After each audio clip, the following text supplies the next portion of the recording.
Halo Tribuners, Anda sedang menyaksikan live update Tribun News edisi Rabu 25 Agustus 2021 sore. Kami akan menyajikan informasi terkini dari berbagai daerah yang akan dilaporkan secara langsung oleh reporter kami di lapangan. Bersama saya Diamita, inilah live update selengkapnya.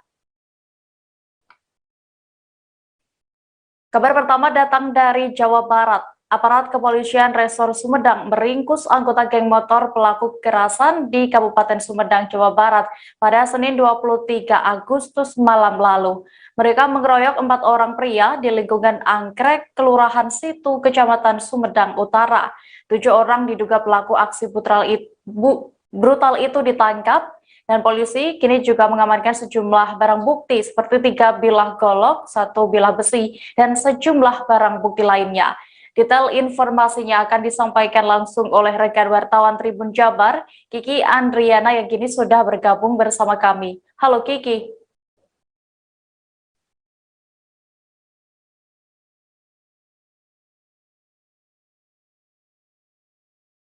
Halo Kiki. Ya. Iya, Kiki bisa Anda informasikan apakah kelompok yang terlibat pelaku yang ditangkap ini merupakan lebih dari satu kelompok atau bagaimana? Baik, perlu saya sampaikan kelompok yang terlibat ini berasal anggota geng motor ekstasi dan anggota motor bernama Mbak. Informasi awal dari kepolisian setempat, kejadian ini dilakukan belasan orang anggota motor dari kelompok C. Namun dari belasan terduga, polisi menetapkan 7 orang tersangka dari kejadian tersebut. Iya, berarti sebenarnya sudah ada belasan orang yang diamankan, namun hanya 7 orang yang dijadikan tersangka. Oke, lalu bagaimana dengan kondisi korban saat ini? Baik, informasi yang diterima dari Kepolisian Resor Sumedang, dari 4 pelaku, dari 4 korban pembacokan, 3 orang diantaranya sudah dilakukan menjalani rawat jalan setelah sebelumnya menjalani perawatan intensif di RSUD Sumedang. Namun 1 korban lainnya dirujuk ke Rumah Sakit Umum Daerah Majalengka akibat ada luka.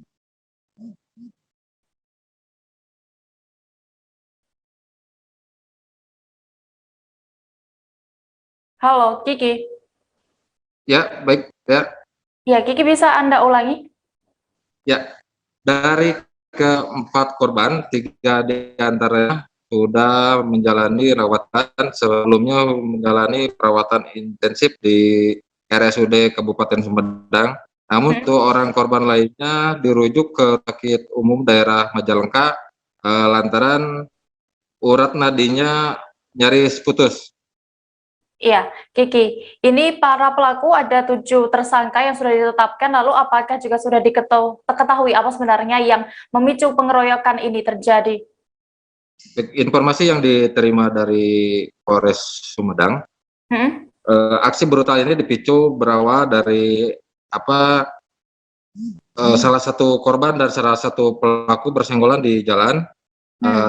Terus salah satu korban memukul kepada salah satu pelaku. Setelah dari itu salah satu pelaku mengajak temannya untuk melakukan serangan balasan ke korban.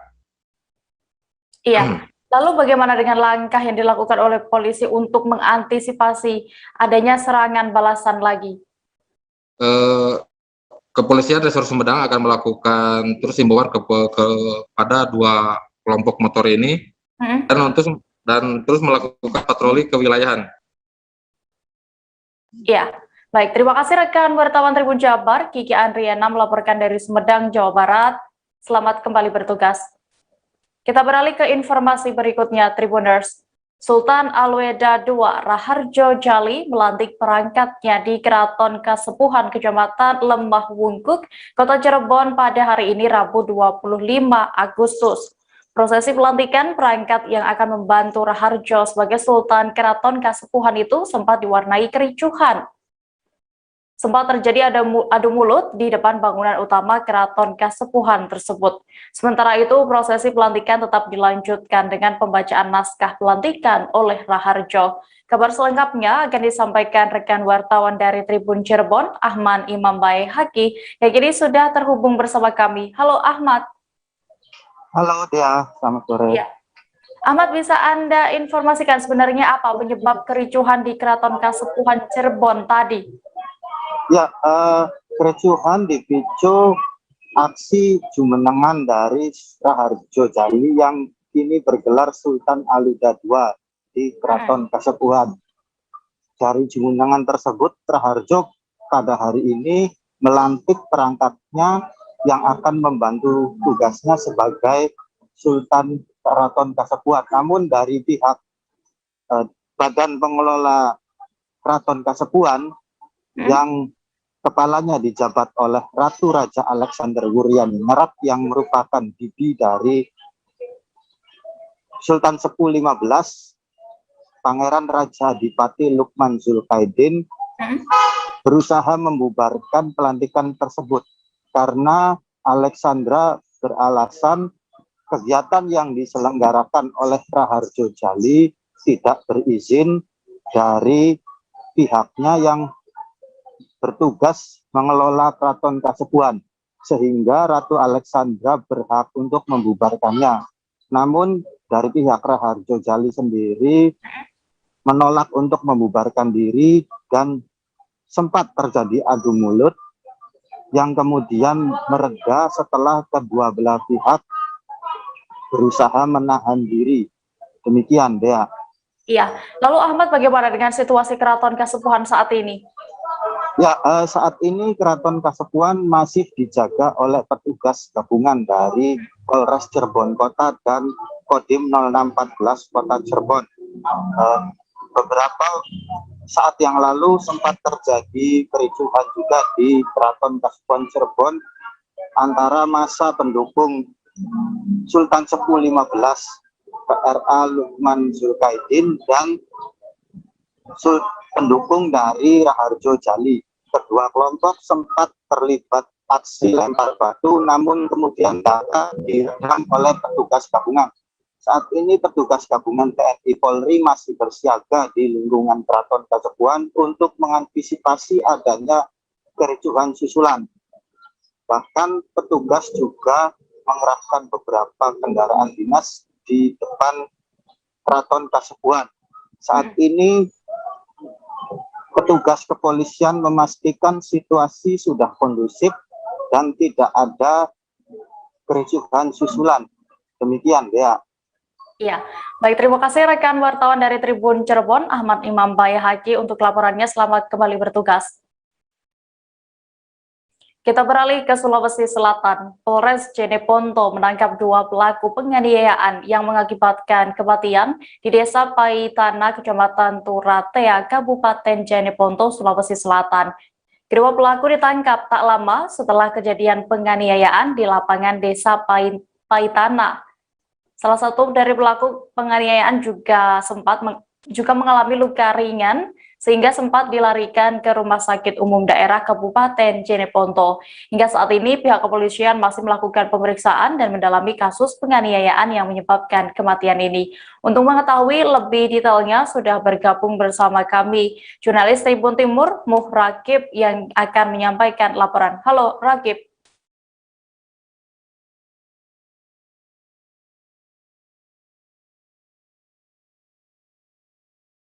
Halo Rakib.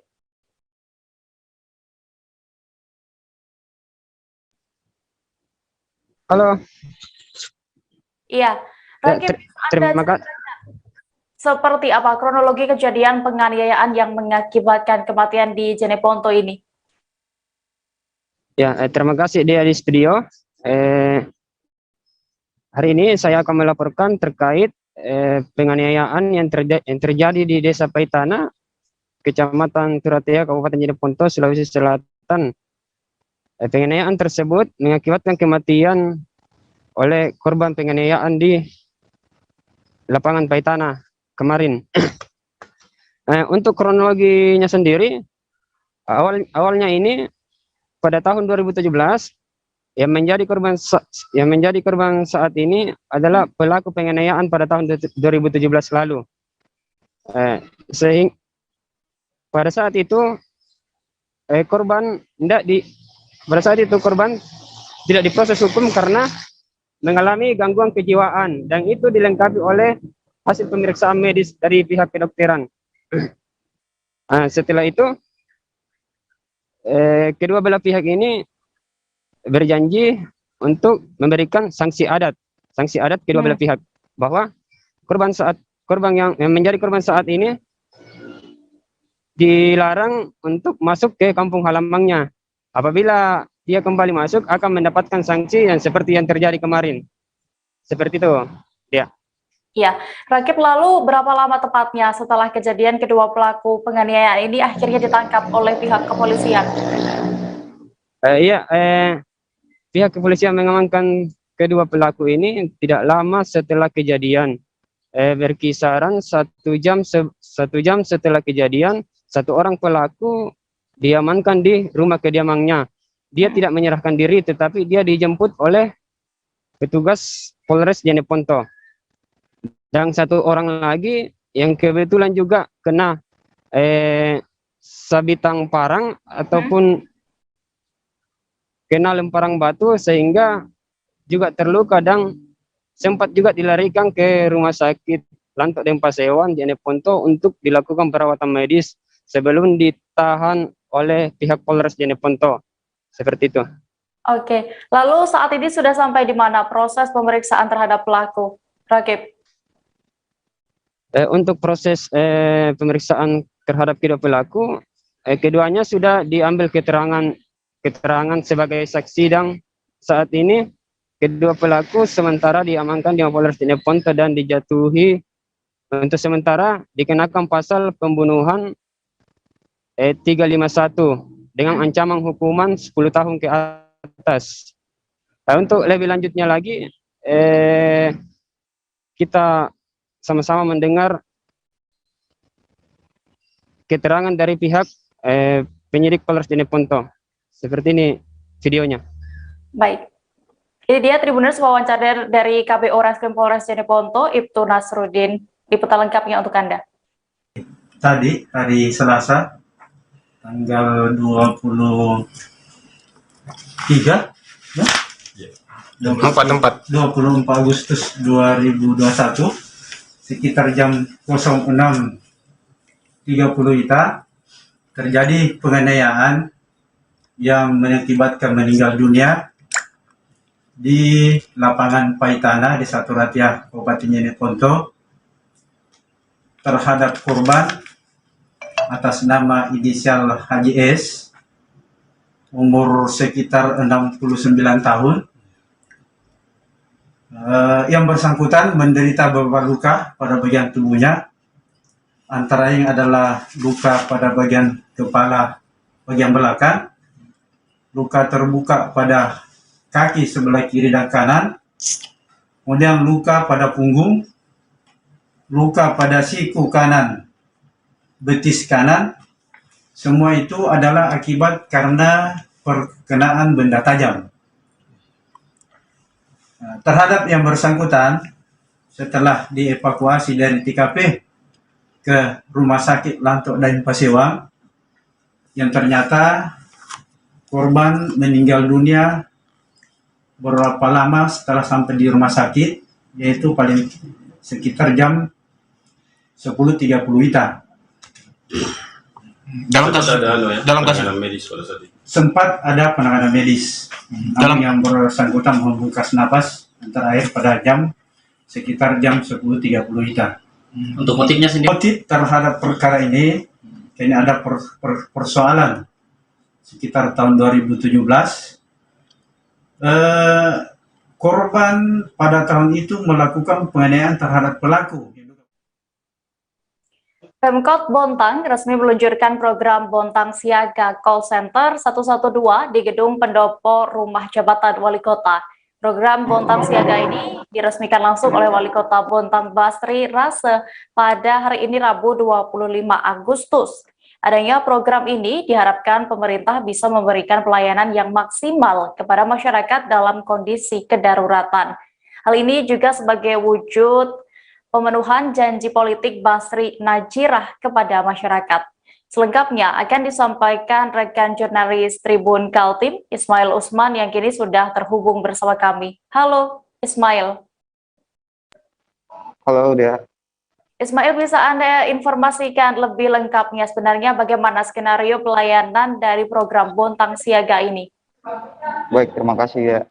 Untuk program ini, sebelumnya saya mau informasikan bahwa program ini merupakan program dari janji politik Basri yang baru di-launching pagi tadi dan telah melakukan simulasi untuk penanganan kondisi kedaruratan.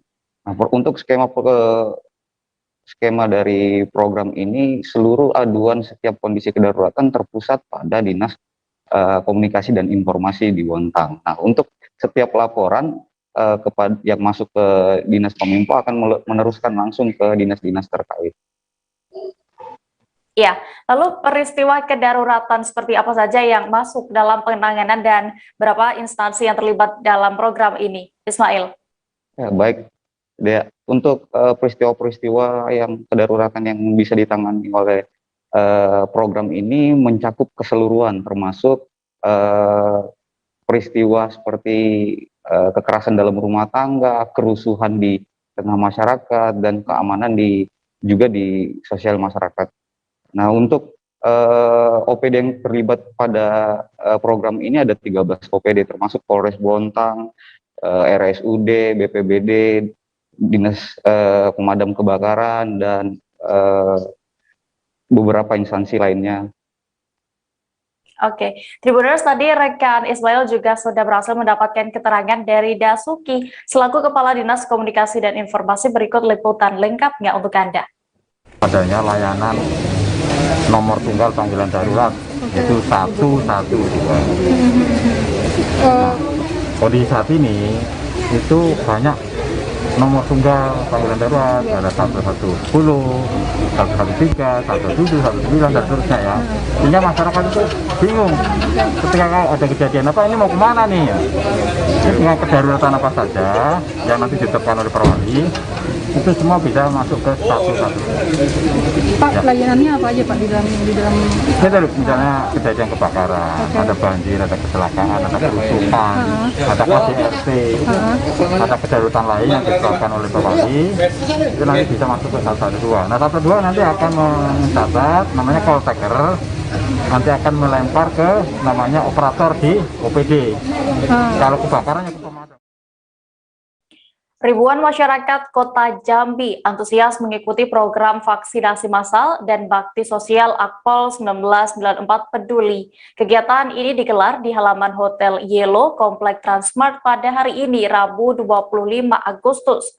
Antusiasme masyarakat ini justru sempat menimbulkan antrean tidak beraturan dan membuat kerumunan di halaman hotel. Bahkan pantauan dari tribunjambi.com, ada masyarakat yang sempat pingsan karena terlalu lama mengantre.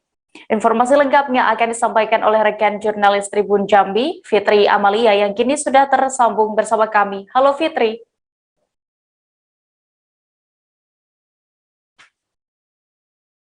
Fitri, bisa mendengar?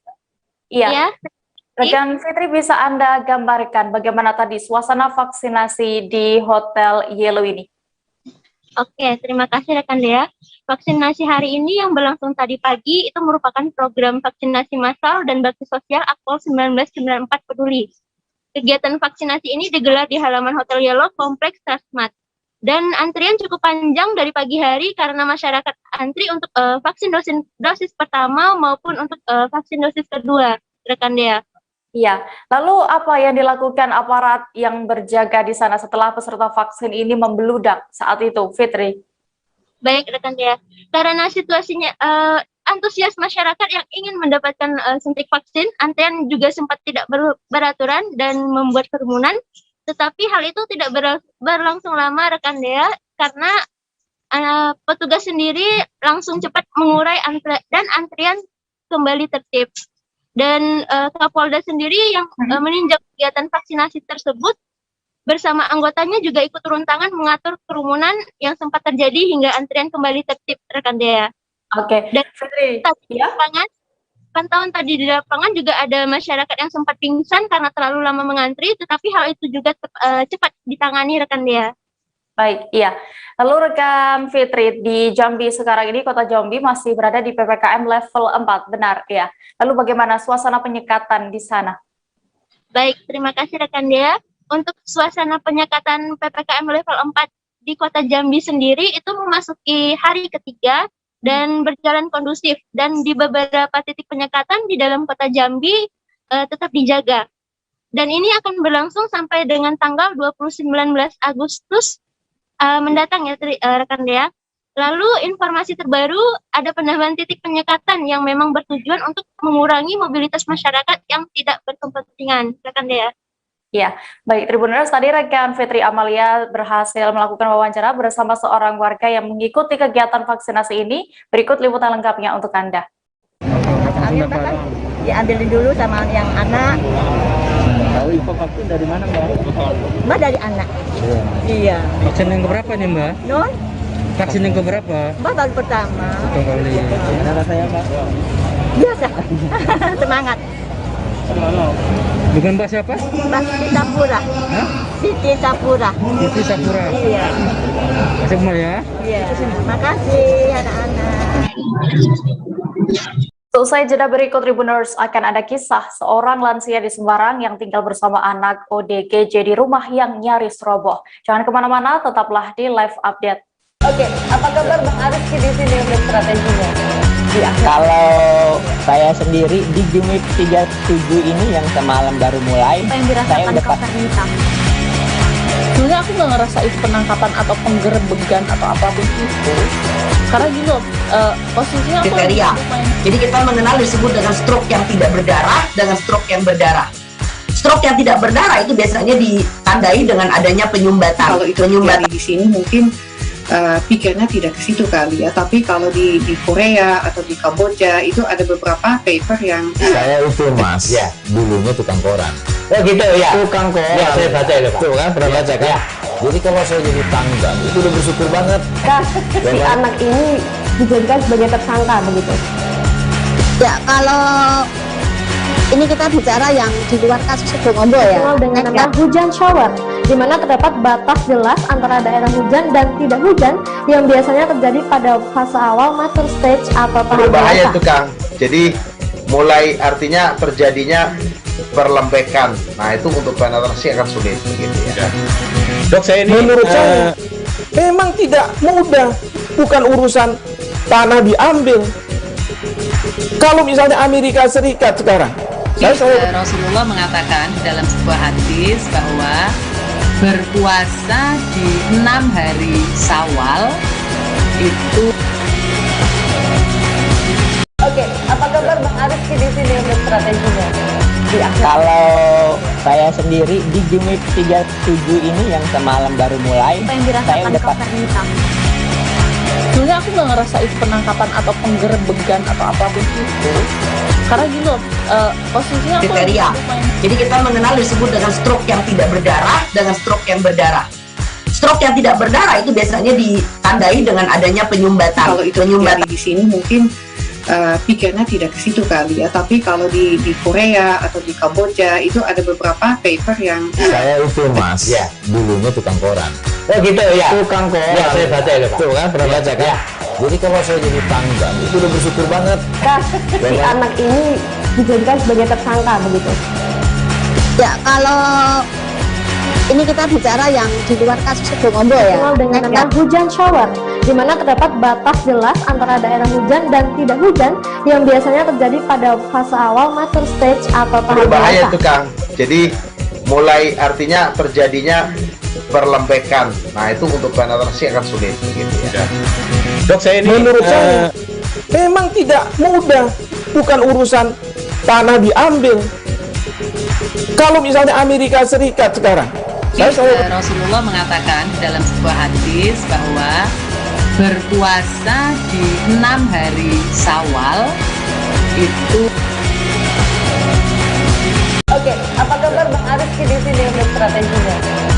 Kalau saya sendiri di Game Week 37 ini yang semalam baru mulai, saya udah sebenarnya aku nggak ngerasa itu penangkapan atau penggerebegan atau apapun itu, karena gini loh, posisinya aku kriteria. Jadi kita mengenal disebut dengan stroke yang tidak berdarah dengan stroke yang berdarah. Stroke yang tidak berdarah itu biasanya ditandai dengan adanya penyumbatan. Kalau itu terjadi di sini mungkin pikirnya tidak ke situ kali ya, tapi kalau di Korea atau di Kamboja itu ada beberapa paper yang Saya itu mas, ya dulunya tukang koran. Oh gitu ya. Tukang koran. Ya saya baca itu Pak. Tuh kan pernah baca kan? Ya. Jadi kalau saya jadi tanggal itu udah bersyukur banget. Si anak ini dijadikan sebagai tersangka begitu. Ya, kalau ini kita bicara yang di luar kasus Situbondo ya. Dikenal dengan nama hujan shower, di mana terdapat batas jelas antara daerah hujan dan tidak hujan yang biasanya terjadi pada fase awal mature stage atau tahap Berbahaya dewasa. itu Kang. Jadi mulai artinya terjadinya perlembekan. Nah itu untuk penetrasi akan sulit begitu ya. Dok, saya ini menurut saya memang tidak mudah, bukan urusan tanah diambil. Kalau misalnya Amerika Serikat sekarang, Rasulullah mengatakan dalam sebuah hadis bahwa berpuasa di 6 hari Syawal itu. Oke, apa kabar Bang Ariski di sini untuk strateginya? Kalau saya sendiri di Game Week 37 ini yang semalam baru mulai, saya udah sebenarnya aku nggak ngerasa itu penangkapan atau penggerebegan atau apapun itu, karena gini loh, posisinya aku kriteria. Jadi kita mengenal disebut dengan stroke yang tidak berdarah dengan stroke yang berdarah. Stroke yang tidak berdarah itu biasanya ditandai dengan adanya penyumbatan. kalau itu terjadi di sini mungkin pikirnya tidak ke situ kali ya, tapi kalau di Korea atau di Kamboja itu ada beberapa paper yang Saya itu mas, ya dulunya tukang koran. Oh gitu ya. Tukang koran. Ya saya baca itu Pak. Tuh kan pernah baca kan? Ya. Jadi kalau saya jadi tanggal itu udah bersyukur banget. Si anak ini dijadikan sebagai tersangka begitu. Ya, kalau ini kita bicara yang di luar kasus Situbondo ya. Dikenal dengan nama hujan shower, di mana terdapat batas jelas antara daerah hujan dan tidak hujan yang biasanya terjadi pada fase awal mature stage atau tahap Berbahaya dewasa. itu Kang. Jadi mulai artinya terjadinya perlembekan. Nah itu untuk penetrasi akan sulit begitu ya. Dok, saya ini menurut saya memang tidak mudah, bukan urusan tanah diambil.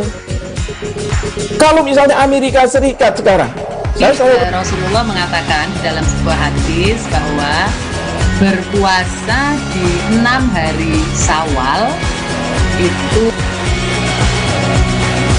Oke, apa kabar Bang Ariski di sini untuk strateginya? Kalau saya sendiri di Game Week 37 ini yang semalam baru mulai, saya udah sebenarnya aku nggak ngerasa itu penangkapan atau penggerebegan atau apapun itu, karena gini loh, posisinya aku kriteria. Jadi kita mengenal disebut dengan stroke yang tidak berdarah dengan stroke yang berdarah. Stroke yang tidak berdarah itu biasanya ditandai dengan adanya penyumbatan. kalau itu terjadi di sini mungkin pikirnya tidak ke situ kali ya, tapi kalau di Korea atau di Kamboja itu ada beberapa paper yang Saya itu mas, ya dulunya tukang koran. Oh gitu ya. Tukang koran. Ya saya baca itu Pak. Tuh kan pernah baca kan? Ya. Jadi kalau saya jadi tanggal itu udah bersyukur banget. Si anak ini dijadikan sebagai tersangka begitu.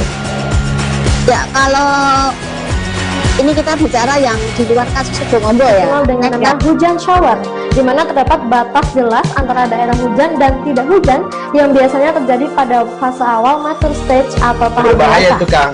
Jadi Terima kasih Anda masih menyaksikan live update Tribuners. Kita menuju ke kota Batam.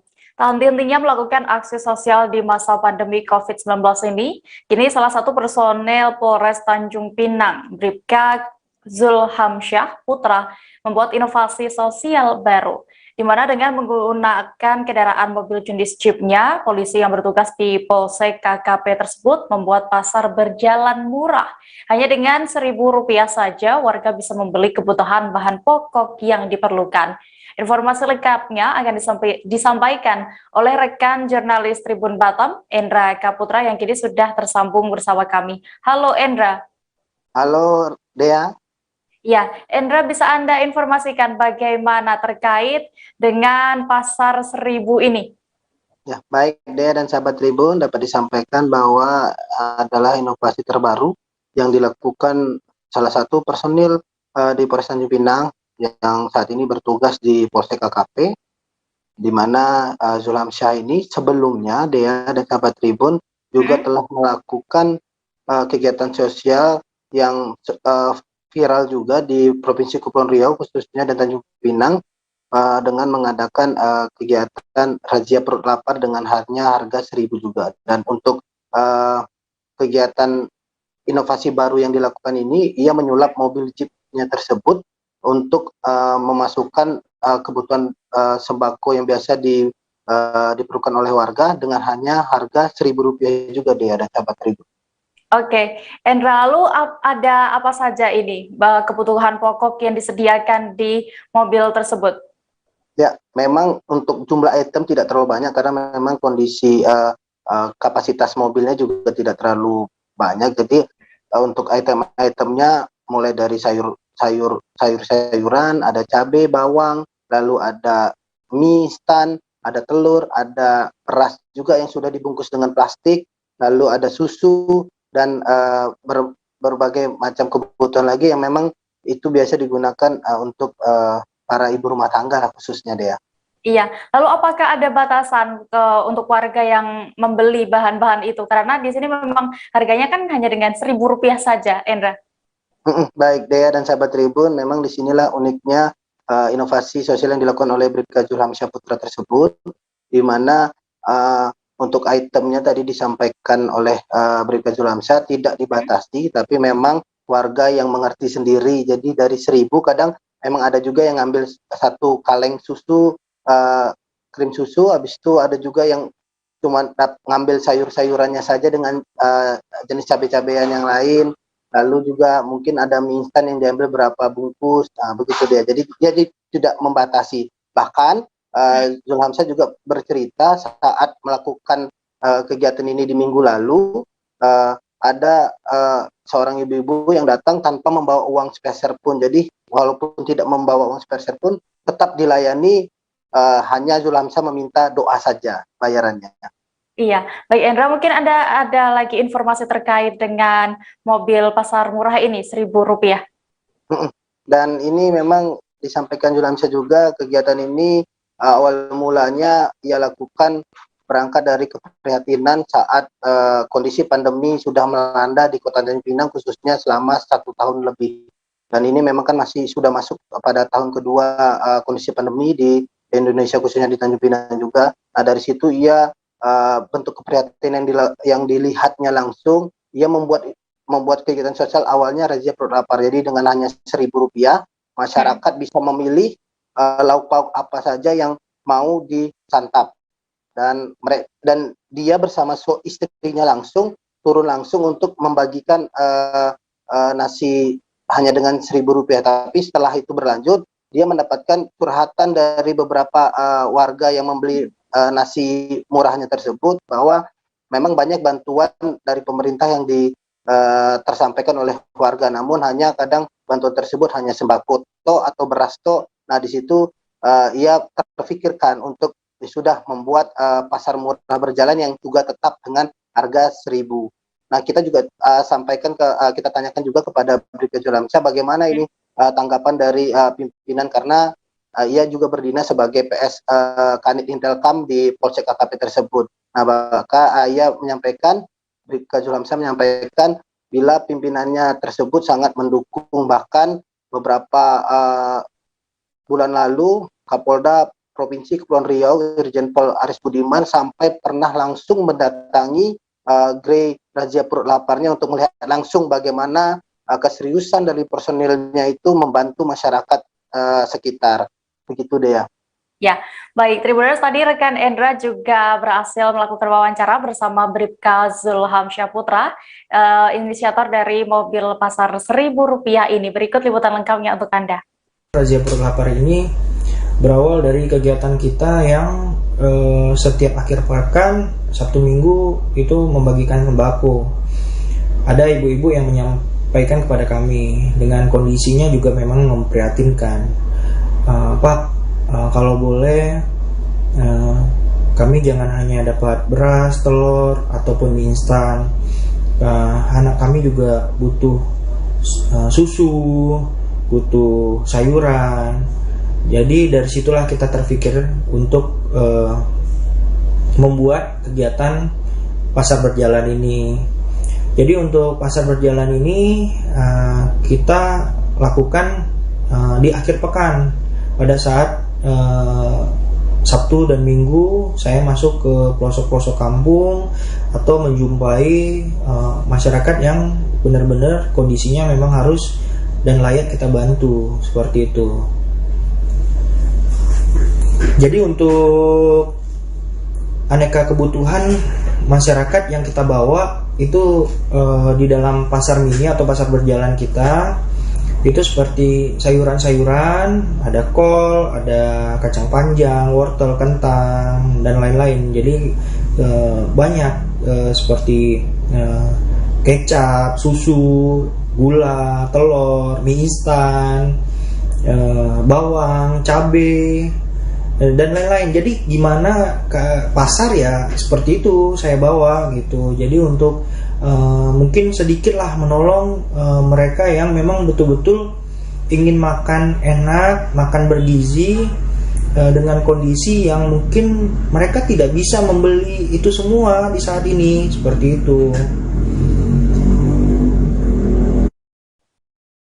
Beralih ke Jawa Tengah, Tribuners. Seorang lansia janda terpaksa tinggal di rumah yang nyaris roboh di kawasan Sambung Harjo, Genug, Kota Semarang, Jawa Tengah.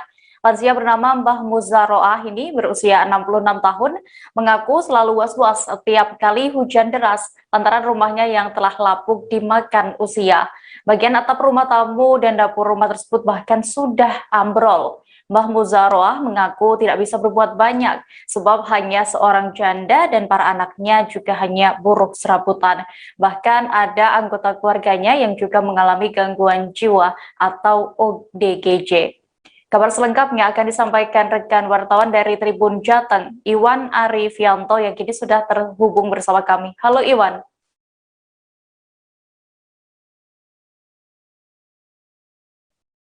Halo Iwan, bisa mendengar saya? Halo Dea. Iya, Iwan, bisa Anda informasikan lebih detailnya apa sebenarnya penyebab rumah Mbah Muzaroah ini roboh dan bagaimana kondisi terkininya? Oke, rekan ya, terima kasih dan selamat sore para pemirsa Tribuners dimanapun berada. Bisa saya informasikan ya dari Kota Semarang, Jawa Tengah, bahwa rumah seorang lansia atau janda nama Bu Muzaroah kondisi memang mengalami hal miris ya, karena atap rumahnya ambrol ya.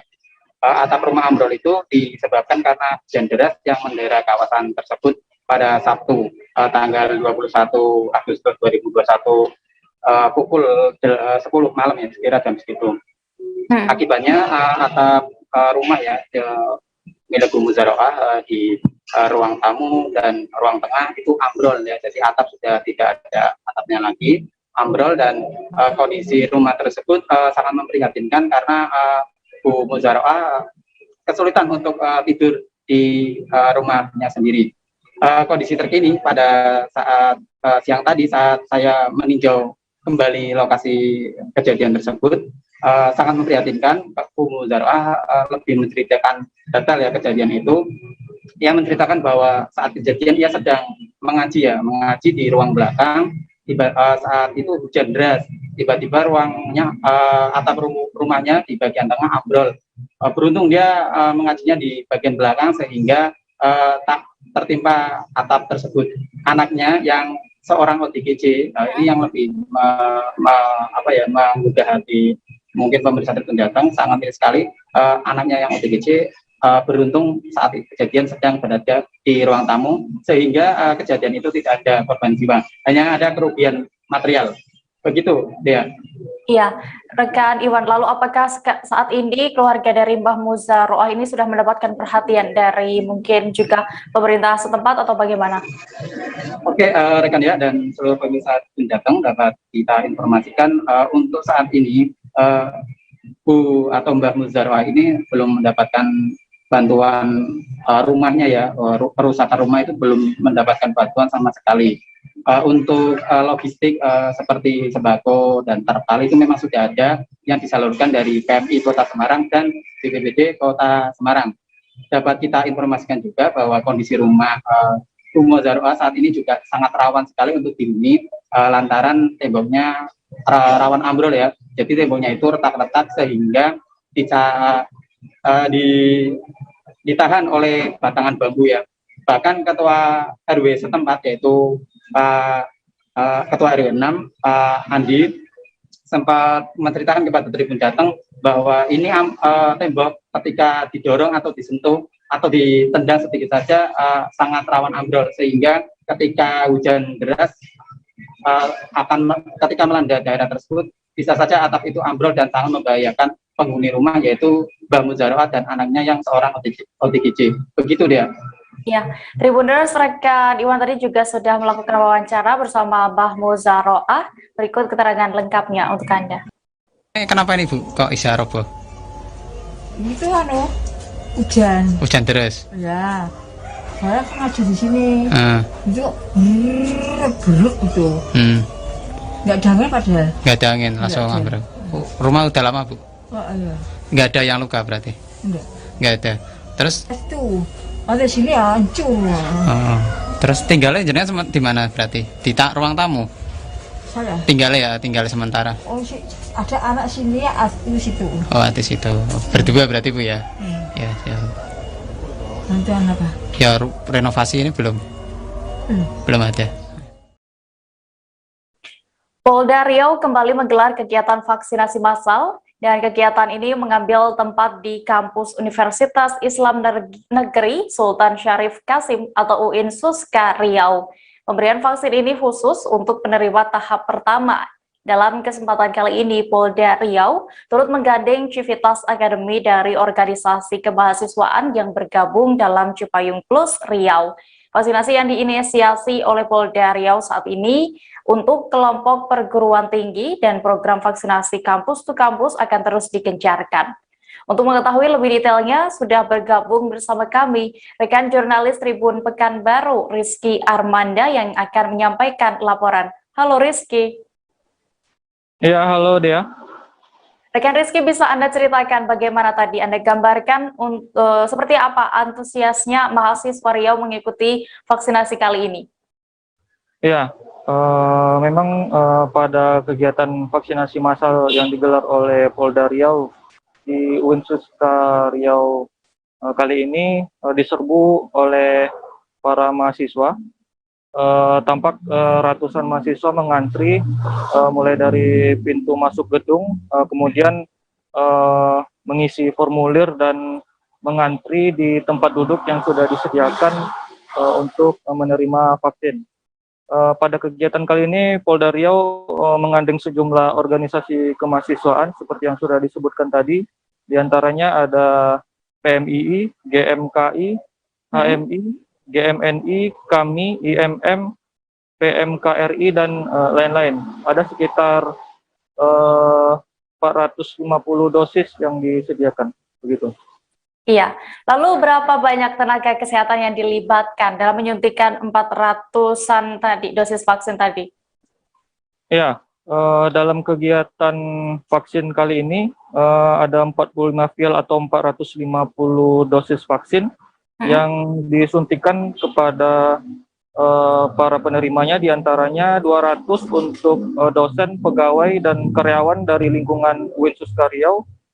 Selanjutnya ada 250 dosis untuk mahasiswa atau mahasiswi yang tergabung di dalam organisasi kemahasiswaan Cipayung Plus Riau untuk tenaga Bayangkara Polda Riau. Oke, lalu bagaimana dengan imbauan Kapolda Riau sebagai otoritas yang menginisiasi vaksin kampus to kampus ini? Iya, terkait ini memang Polda Riau menghimbau kepada masyarakat untuk tidak takut divaksin karena vaksin yang diberikan ini dipastikan aman dan halal, dan vaksin yang diberikan ini sendiri jenisnya adalah jenis Sinovac gitu. Iya, Rizky, mengenai vaksinasi ini sendiri, lalu berapa sudah sampai mana capaian vaksinasi di Riau sendiri saat ini? Ya, baik, dapat saya sampaikan bahwa berdasarkan data dari Dinas Kesehatan Provinsi Riau, tertanggal 24 Agustus 2021 kemarin, tercatat capaian vaksinasi COVID di Riau baru sekitar 21,7%. Total warga Riau yang sudah divaksin dosis 1 sebanyak 970.000 orang lebih, dan dosis 2 sekitar 679.000 orang lebih. Sementara total jumlah penduduk yang ditetapkan sebagai target sasaran vaksinasi COVID di Riau ada sebanyak 4.400.000 jiwa atau 70% dari total jumlah penduduk Riau sebanyak 6.300.000 jiwa.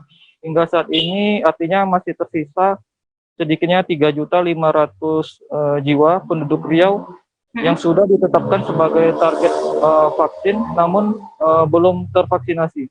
Lambatnya progres vaksinasi di Riau ini diantaranya penyebabnya adalah keterbatasan stok vaksin yang ada di Riau, begitu. Iya, terus tadi rekan Rizky juga berhasil mendapatkan keterangan dari Kabid Dokes Polda Riau, Kombes Dr. Priyo Kuncoro. Berikut liputannya untuk Anda. Baik, terima kasih. Hari ini kita sedang menyelenggarakan vaksinasi yang gagasan utamanya memang murni gagasan Bapak Kapolda untuk menggandeng rekan-rekan kita dari mahasiswa Payung Kelas. Tentu bukan hanya semata itu saja, ini juga dengan mengikut sertakan sivitas akademika, para dosen, karyawan dari perguruan tinggi, dan dari kelompok mahasiswa ini. Tujuan utamanya tentu adalah dalam rangka secara keseluruhan Polda Riau ingin melegakan diri dalam menciptakan herd immunity di lingkungan masyarakat secara keseluruhan. Kali ini fokus sedang kita laksanakan untuk kelompok-kelompok perguruan tinggi, dan itu mudah-mudahan terus bisa bergulir di perguruan tinggi lain, sehingga kita berharap bahwa herd immunity di lingkungan kita makin cepat terjadi. Ini untuk dosis 1 ya, Pak? Ya, kali ini kita dosis 1, jumlahnya yang kami siapkan itu untuk 450 orang. Yang sebagian kita manfaatkan untuk sivitas akademika seperti dosen, guru, dan sebagainya. Terus kemudian sebagian juga kita arahkan untuk rekan-rekan dari Payung Kelas. Saya kira itu yang bisa kita sampaikan. Satuan Tugas Khusus Isolasi Terpusat Provinsi Bangka Belitung mengingatkan kembali masyarakat yang terpapar COVID-19 namun tidak mengalami gejala untuk ikut isolasi secara terpusat dan tidak lagi isolasi mandiri di rumah. Kebijakan isolasi terpusat ini dilakukan pemerintah sebagai upaya mengurangi penyebaran kasus COVID-19. Selengkapnya akan disampaikan rekan jurnalis Bangka Pos, Ricky Pratama, yang kini sudah terhubung bersama kami. Halo Ricky. Halo, Dea. Ricky, bisa Anda informasikan detailnya? Sebenarnya sejak kapan Pemprov Babel ini memberlakukan isolasi terpusat? Baik, Dea. Kebijakan isolasi terpusat yang dilakukan oleh Pemprov Babel dilakukan sejak 1 bulan terakhir ini. Alasan mereka melakukan isolasi terpusat karena melihat tingginya kasus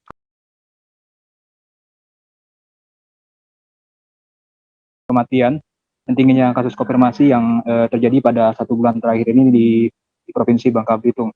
Selain itu, kasus kematian dari periode tanggal 7 hingga 23 Agustus sebanyak 43 warga yang meninggal dunia karena isoman. Sehingga dari latar belakang inilah mereka melakukan kebijakan untuk melakukan isolasi terpusat. Begitu, Dea. Oke, lalu gedung dan tempat apa saja yang kali ini dijadikan pemerintah daerah untuk lokasi isolasi terpusat tersebut, Ricky? Kalau untuk gedung dijadikan tempat isolasi terpusat berbagai macam dibuat oleh pemerintah provinsi, dari gedung asrama haji, dari gedung BLKI tenaga kerja, gedung sekolah negeri, bahkan juga dalam beberapa hari ini akan ada kapal dari PT Pelni yang akan tiba di Belitung untuk dijadikan tempat isolasi terpusat, begitu ya. Ya, Riki, berdasarkan pantauan Anda di lokasi dan juga informasi yang Anda himpun, sudah berapa tempat tidur yang kini terpakai di lokasi isoter di sana? Kalau untuk lokasi isoter di Babel ini berjumlah 49 tempat dengan jumlah tempat tidur 1.187, dan untuk tempat yang terpakai hingga saat ini berjumlah 460 tempat tidur yang terpakai, dan masih tersisa sebanyak 727.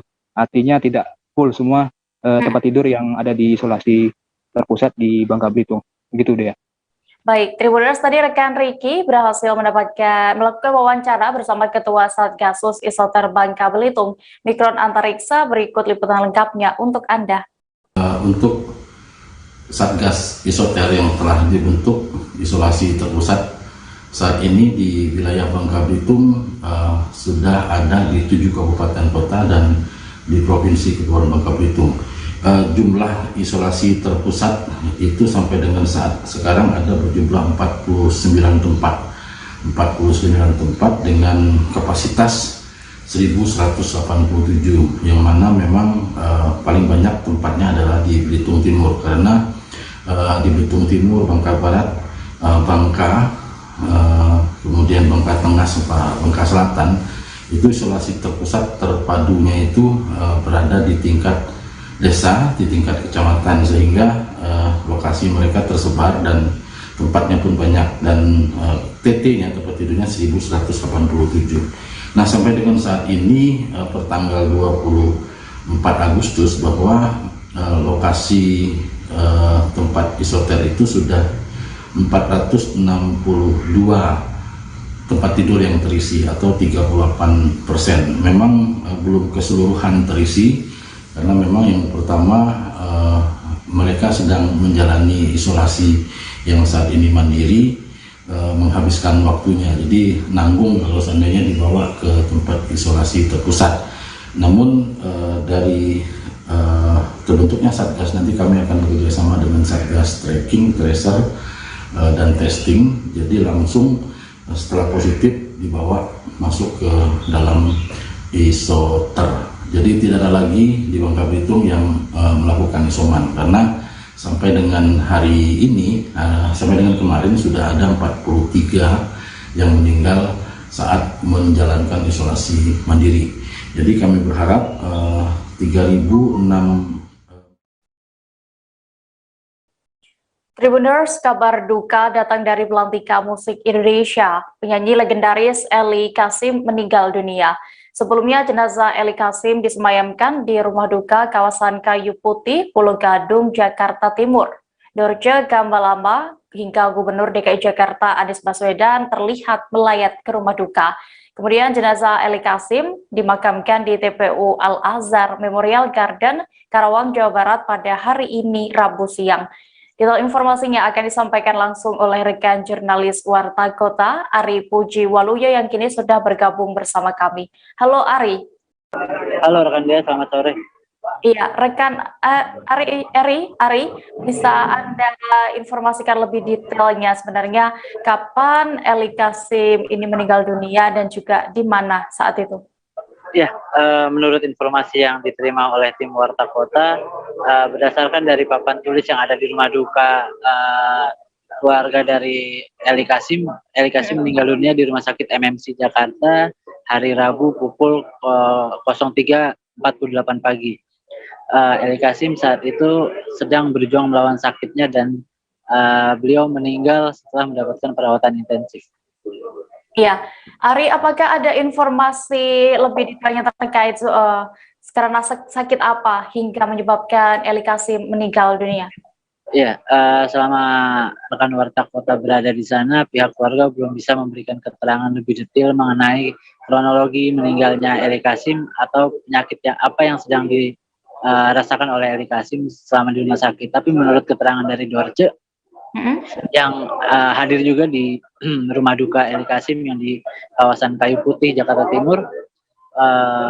Dorce bilang Eli Kasim memang menderita sakit sejak lama, itu sakit lambung karena memang sering menahan lapar dan lain sebagainya. Dan Dorce belum bisa mengasih keterangan lebih lanjut mengenai kronologi meninggalnya karena dia baru tahu tadi pagi jam 7 menurut keterangan dari temannya yang memang dekat sama Eli Kasim ini.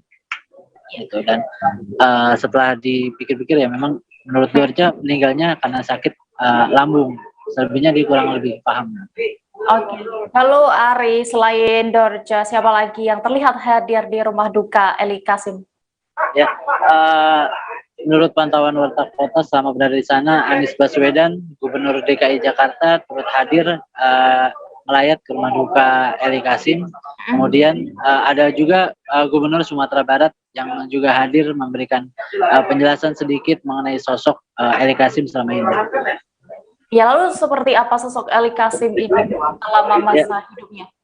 Ya, menurut pemberitaan-pemberitaan yang beredar, Eli Kasim ini adalah seorang penyanyi Indonesia yang meninggal di usia 76 tahun. Selama karirnya ini, Eli Kasim itu selalu menyanyikan lagu-lagu Minang. Dia selalu mengangkat budaya atau adat Minang.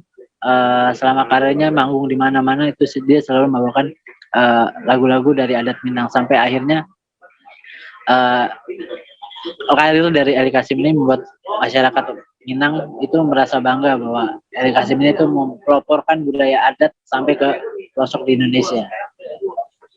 Baik, Tribuners, tadi rekan Ari juga sudah melakukan wawancara bersama Dorce Gamalama. Berikut liputan lengkapnya untuk Anda. Inna ilaihi raji'un. Kembali berbulan salah satu artis legend di Indonesia. Nih legend itu cuma ada beberapa bisa dihitung jari, termasuk Uni Eli Kasim dan juga Titi Puspa, dan ada beberapa cowoknya. Dan ini kebetulan legend penyanyi Minang. Saya dengar berita tadi itu kurang lebih jam 7 sini hoax apa bukan Ibu Uni Eli meninggal. Saya sempat kaget, saya telepon anaknya, saya telepon keluarganya, nggak ada yang angkat. Saya masih gelisah. Terus saya telepon Meli Zamri, akhirnya dia bilang betul mama meninggal. Langsung saya nggak itu lagi, saya berikan semua ke IG dan juga ke Facebook, benar Uni Eli Kasim meninggal. Tadi mukanya bersih banget, senyum, alhamdulillah. Bun, mungkin mengenal sosok almarhumah gitu sudah berapa lama sih, Bun? Ada orang bilang katanya saya ini penggantinya Eli Kasim. Kalau saya udah make up tuh muka saya mirip sama Eli Kasim. Cuman Uni Eli Kasim lebih jauh umurnya sama saya. Uni Eli Kasim katanya 76, saya baru 58 ya. Tapi saya kenal Uni Eli itu sekitar tahun 75. Waktu rumah beliau di Kembang Sepatu, daerah Senen. Nah situ terus akhirnya berkembang sampai sekarang. Pokoknya udah kayak dibilang kayak adik, dibilang kayak anak. Bagi saya Uni Eli Kasim itu tidak tergantikan. Walaupun banyak penyanyi daerah Sumatera Barat ataupun, tapi memang vokalnya atau ininya nggak tergantikan lah. Belum ketemu saya. Terakhir ketemu atau komunikasi kapan? Oh, terakhir komunikasi itu 3 hari yang lalu. Tapi nggak ada, tapi saya curiga ada namanya saudaranya Eti. Tribuners, kami masih akan menyajikan informasi menarik lainnya. Tetaplah di live update. Oke, apa kabar Bang Arif di sini untuk strateginya? Kalau saya sendiri di Jumip 37 ini yang semalam baru mulai, saya udah pasti. Sebenarnya aku nggak ngerasa itu penangkapan atau penggerbegan atau apapun itu, karena gini loh, posisinya aku kriteria. Jadi kita mengenal disebut dengan stroke yang tidak berdarah dengan stroke yang berdarah. Stroke yang tidak berdarah itu biasanya ditandai dengan adanya penyumbatan. Kalau itu penyumbatan di sini mungkin pikirnya tidak ke situ kali ya, tapi kalau di Korea atau di Kamboja itu ada beberapa paper yang saya itu mas ya dulunya tukang koran. Oh gitu ya, tukang koran ya, saya baca itu tuh kan pernah baca kan ya. Jadi kalau saya jadi tanggal itu udah bersyukur banget. Si anak ini dijadikan sebagai tersangka begitu ya. Kalau ini kita bicara yang di luar kasus Situbondo ya, dengan nama hujan shower. di mana terdapat batas jelas antara daerah hujan dan tidak hujan yang biasanya terjadi pada fase awal mature stage atau tahap berbahaya dewasa. itu Kang. Jadi mulai artinya terjadinya perlembekan. Nah itu untuk penetrasi akan sulit gitu ya. Dok, saya ini menurut saya memang tidak mudah, bukan urusan tanah diambil. Kalau misalnya Amerika Serikat sekarang, Rasulullah mengatakan dalam sebuah hadis bahwa berpuasa di 6 hari Syawal itu. Oke, apa kabar Bang Arif di sini untuk strateginya? Kalau saya sendiri di Jumip 37 ini yang semalam baru mulai, saya udah pasti. Sebenarnya aku nggak ngerasa itu penangkapan atau penggerebegan atau apapun itu, karena gini loh, posisinya aku kriteria. Jadi kita mengenal disebut dengan stroke yang tidak berdarah dengan stroke yang berdarah. Stroke yang tidak berdarah itu biasanya ditandai dengan adanya penyumbatan. Kalau itu penyumbatan di sini mungkin pikirnya tidak ke situ kali ya, tapi kalau di Korea atau di Kamboja itu ada beberapa paper yang saya itu Mas, ya dulunya tukang koran. Oh gitu ya, tukang koran. Ya saya baca itu Pak. Tuh kan pernah baca kan? Ya. Jadi kalau saya jadi pangdam itu udah bersyukur banget. Si anak ini dijadikan sebagai tersangka begitu. Ya kalau ini kita bicara yang di luar kasus Sebongombo ya. Dengan nama hujan shower, di mana terdapat batas jelas antara daerah hujan dan tidak hujan yang biasanya terjadi pada fase awal mature stage atau tahap berbahaya dewasa. itu Kang. Jadi mulai artinya terjadinya perlembekan. Nah itu untuk penetrasi akan sulit gitu ya. Dok, saya ini menurut saya memang tidak mudah, bukan urusan tanah diambil. Kalau misalnya Amerika Serikat sekarang, Rasulullah mengatakan dalam sebuah hadis bahwa berpuasa di 6 hari Syawal itu. Oke, apa kabar Bang Arif di sini untuk strateginya? Kalau saya sendiri di Jumip 37 ini yang semalam baru mulai, saya udah pasti. Sebenarnya aku nggak ngerasa itu penangkapan atau penggerebegan atau apapun itu, karena gini loh, posisinya aku kriteria. Jadi kita mengenal disebut dengan stroke yang tidak berdarah dengan stroke yang berdarah. Stroke yang tidak berdarah itu biasanya ditandai dengan adanya penyumbatan. Kalau itu penyumbatan di sini mungkin pikirnya tidak ke situ kali ya, tapi kalau di Korea atau di Kamboja itu ada beberapa paper yang saya itu Mas, ya dulunya tukang koran. Oh gitu ya, tukang koran. Ya saya baca itu Pak. Tuh kan pernah baca kan? Ya. Jadi kalau saya jadi pangdam itu udah bersyukur banget. Si anak ini dijadikan sebagai tersangka begitu. Ya kalau ini kita bicara yang di luar kasus Sebongombo ya. Dengan nama hujan shower, di mana terdapat batas jelas antara daerah hujan dan tidak hujan yang biasanya terjadi pada fase awal mature stage atau tahap berbahaya dewasa. itu Kang. Jadi mulai. Tribuners, kita menuju ke informasi berikutnya.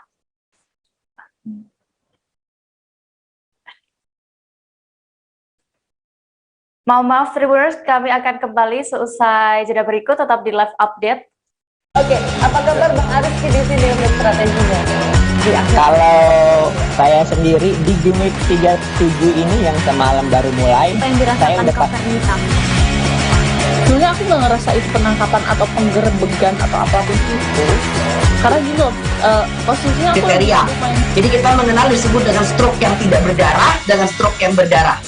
Stroke yang tidak berdarah itu biasanya ditandai dengan adanya penyumbatan. Kalau itu penyumbatan di sini mungkin pikirnya tidak ke situ kali ya, tapi kalau di Korea atau di Kamboja itu ada beberapa paper yang saya itu Mas, ya dulunya tukang koran.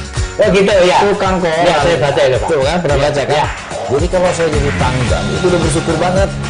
Si anak ini dijadikan sebagai tersangka begitu.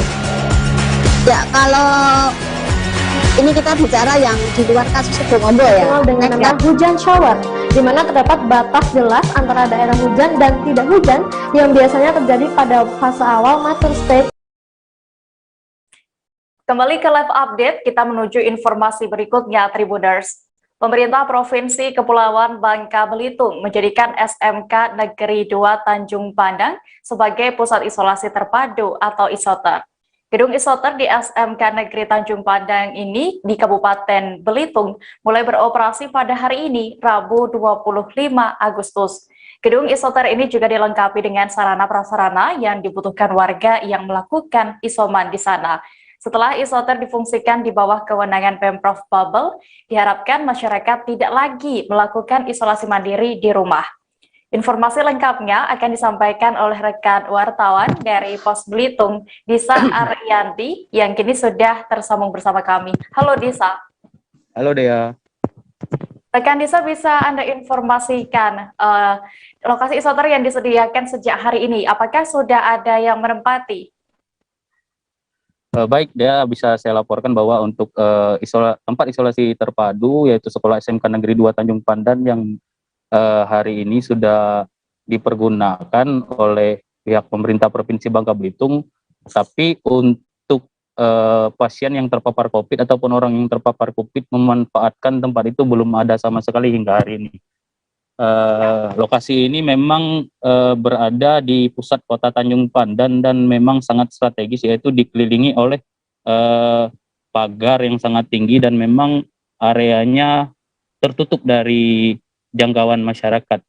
Begitu Dea. Iya, berdasarkan pantauan Anda, rekan Disa, lalu apa saja fasilitas yang tersedia di lokasi isoter di SMK tersebut? Baik Dea, untuk fasilitas yang sudah disediakan oleh Dinas Pendidikan Provinsi Bangka Belitung, yaitu berupa kasur sebagai tempat tidur para pasien jika ada yang menggunakan fasilitas tersebut, kemudian juga ada tempat lapangan terbuka, kemudian juga ada kipas angin dan tempat-tempat untuk bersantai lainnya, agar pasien tersebut tidak stres ataupun merasa terkurung di dalam tempat isolasi terpadu tersebut, Dea. Oke, lalu bagaimana dengan prosedur untuk bisa melakukan isoter di sana, Disa?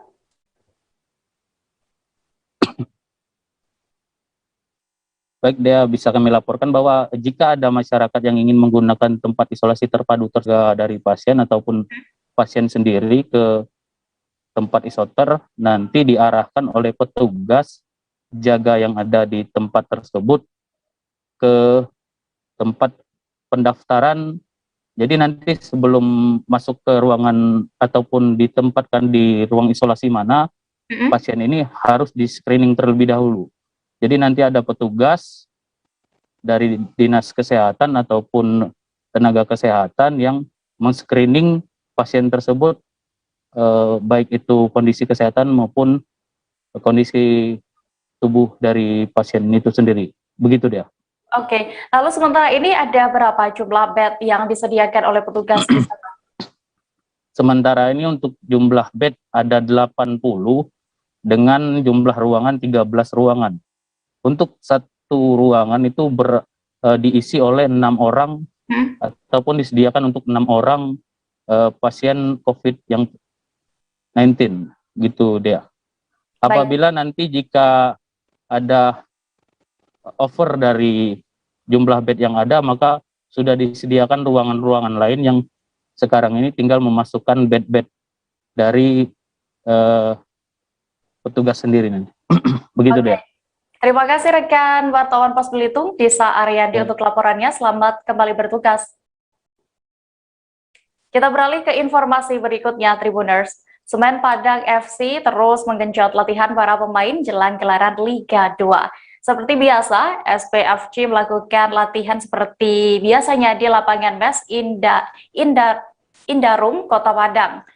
Pelatih Kepala SPFC, William Syah, mengaku bahwa dalam pekan ini ia akan menerapkan program One Day, One Training pada anak asuhnya.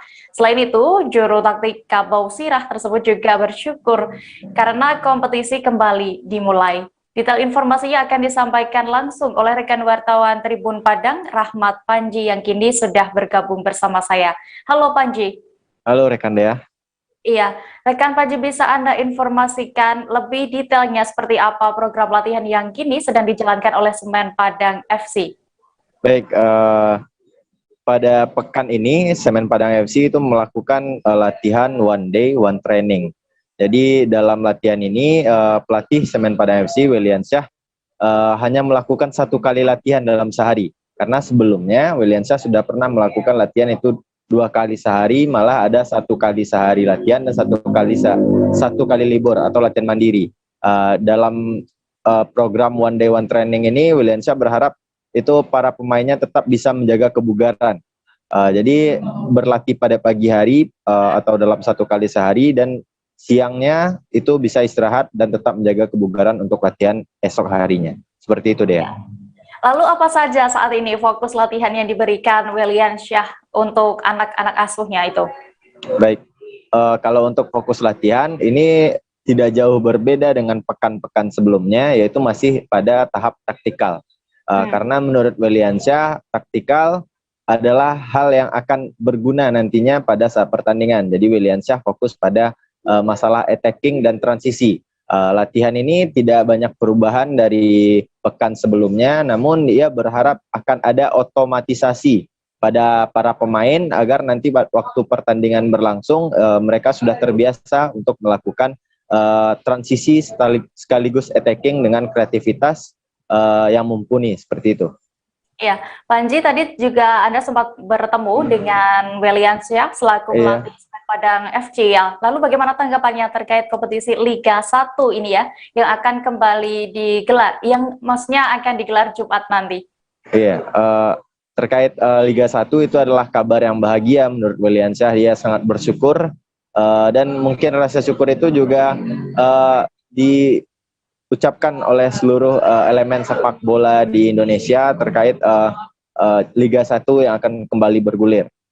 Dan Williansyah berharap juga para peserta liga nantinya itu bisa menjaga atau menerapkan prokes kesehatan yang baik agar liga bisa berjalan atau bergulir sampai akhir. Seperti itu dia. Baik, terima kasih rekan wartawan Komandan Rahmat Panji untuk informasinya. Selamat kembali bertugas. Kita beralih ke informasi berikutnya, Tribuners. Seorang warga dilaporkan tenggelam di Sungai Barito, Kabupaten Barito, Kuala, Provinsi Kalimantan Selatan pada Selasa 20 Agustus malam kemarin.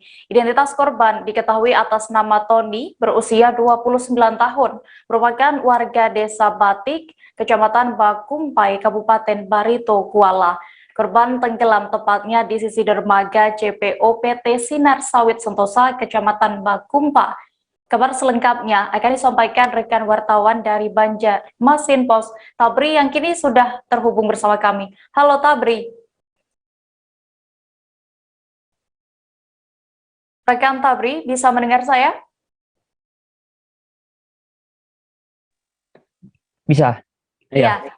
Baik, bisa Anda ceritakan bagaimana kronologi sebenarnya korban bisa sampai tenggelam dan kondisi lokasi kejadian saat ini juga bagaimana? Oke, baik dia. Jadi kejadian yang menimpa saudara Tony warga Desa Batik, Kabupaten Barito Kuala, itu terjadi pada malam tadi sekitar pukul 23.30 WITA. Nah, dia bersama warga lainnya yaitu Muhammad Rafi. Saat itu duduk di dermaga CPU yang ada di berjarak sekitar 700 meter dari kawasan penduduk. Nah, saat di situ, saat mau pulang, beranjak pulang, salah satu dari mereka yang berdua itu, saudara Tony, terjatuh. Karena dia saat itu duduk membelakangi sungai Barito. Terjatuh, kemudian dilakukan pertolongan pertama. Namun sempat bergumul di air, saudara PI, dan kemudian tidak bisa menyelamatkan karena terbawa arus air. Seperti itu deh. Rekan Tabri, berdasarkan pantauan Anda di lokasi, saat ini siapa saja yang terlibat dalam pencarian korban dan juga alat apa saja yang dikerahkan? Oke, untuk pencarian di lokasi telah dilakukan mulai malam tadi. Kemudian dihentikan beberapa jam karena memang cuaca, maksud saya kondisi malam, jadi dilanjutkan pagi hari tadi. Ada banyak satuan yang terlibat dalam pencarian ini, baik dari BPBD, kepolisian, TNI, PMI, kemudian Basarnas dari Banjarmasin juga ada tiba di lokasi, dan satu satuan relawan dari Banjarbaru yaitu Borneo Rescue yang juga stay tetap di lokasi kejadian masih sampai pada sore ini. Iya. Lalu selain cuaca yang kemarin sempat tidak bersahabat untuk melakukan pencarian, apakah di hari ini petugas kembali menemui kendala saat berupaya mencari korban tenggelam itu? Iya, upaya pencarian korban yang hilang ini dilakukan dengan maksimal, baik itu secara tradisional, jadi warga sekitar di situ menggunakan duri dari tanaman yang diikat kemudian direndam di air, berharap itu bisa menyangkut apa-apa barang yang atau mayat itu sendiri yang ada di sungai. Karena ini merupakan salah satu cara tradisional warga di sini, di Das Barito. Kemudian secara modern juga, dari relawan ada yang mengerahkan drone bawah air. Namun karena terkendala air sungai yang keruh, jadi tidak maksimal juga pencarian hingga sampai pada sore ini. Oke, tapi Tabris terkait hal kejadian ini ya, apakah sebelumnya pernah ada juga kejadian ada yang tenggelam di lokasi ini? Iya, dari informasi warga sekitar yang saya temui, memang di beberapa waktu atau beberapa tahun terakhir ada kejadian serupa, yaitu ada 2 orang juga dengan kejadian yang berbeda, waktu yang berbeda, namun telah ada memakan 2 korban di lokasi yang masih kawasan sekitar di situ, dermaga itu. Ya, baik, terima kasih rekan wartawan Tabri untuk informasinya dari Barito. Selamat kembali bertugas. Tribuners, jembatan Desa Pombewe, Kecamatan Sigi, Biro Maru, Kabupaten Sigi, Sulawesi Tengah ambruk pada hari ini, Rabu 25 Agustus. Lokasi jembatan tersebut tidak jauh dari kampus 2 UIN Dato Karamasigi. Ambruknya jembatan di Desa Pombewe mengakibatkan jalan menuju Desa Sidera dan Olobojo terputus. Pantauan tribunpalu.com, sejumlah masyarakat sekitar membuat jalur alternatif untuk kendaraan roda 2 di dekat jembatan ambruk. Untuk mengetahui lebih detailnya, sudah bergabung bersama kami rekan jurnalis Tribun Palu, Moh Salam, yang akan menyampaikan laporan. Halo, Salam. Iya, dia.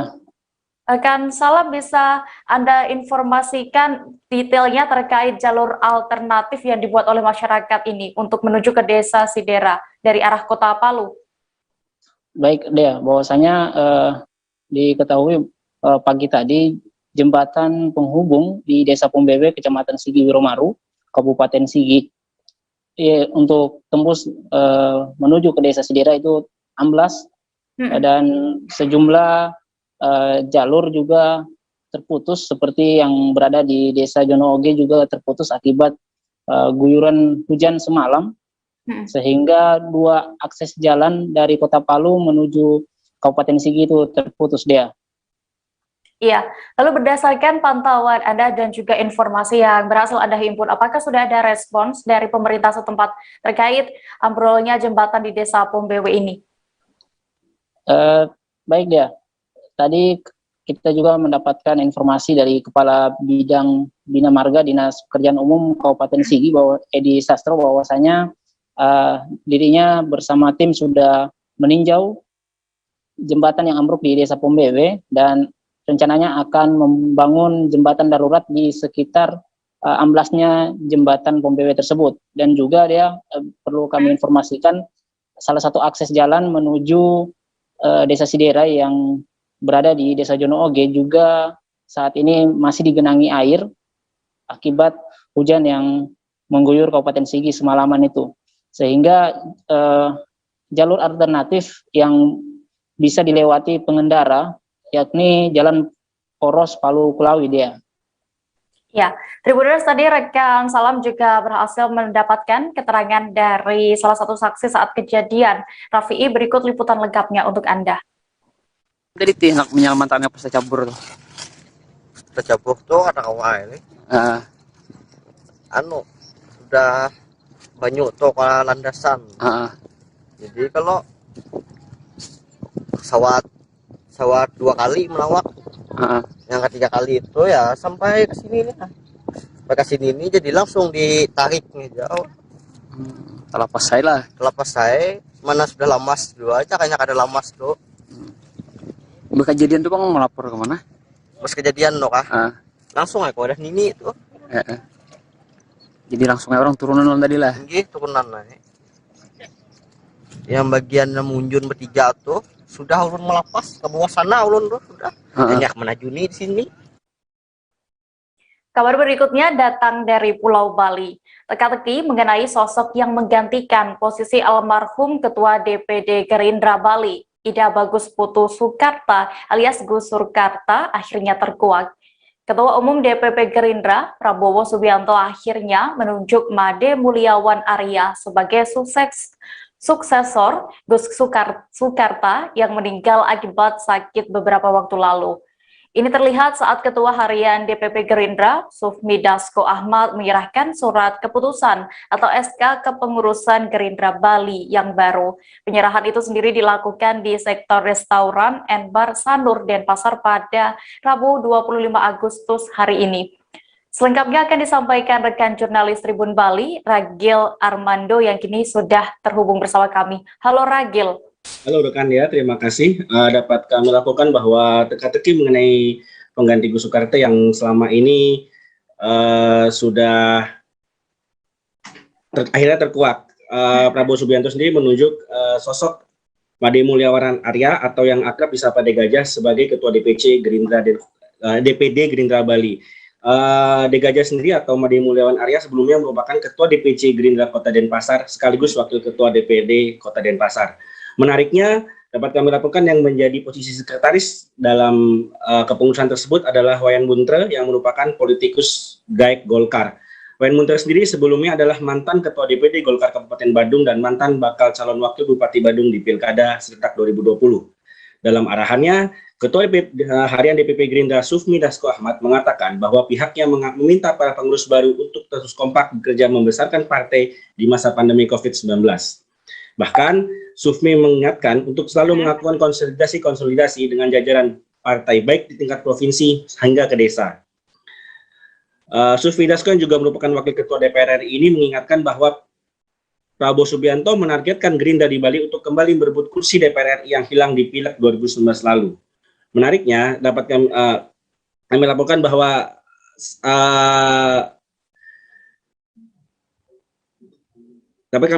saat disinggung mengenai pertemuan antara Sekjen DPP Gerindra Ahmad Muzadi dengan Hasto Kristianto, Sufmi Dasko mengatakan jika pihaknya memiliki hubungan baik dengan semua partai.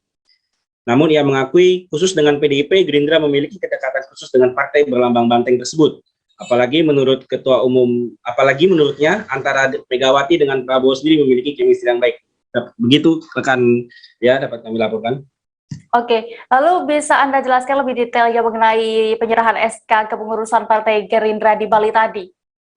Dalam penyerahan SK tersebut, yang menjadi menarik adalah selain bergabungnya Wayan Muntre yang merupakan tokoh Golkar, juga diikuti oleh bergabungnya gerbong dari Wayan Muntre yang merupakan loyalis-loyalisnya yang berasal dari Partai Golkar.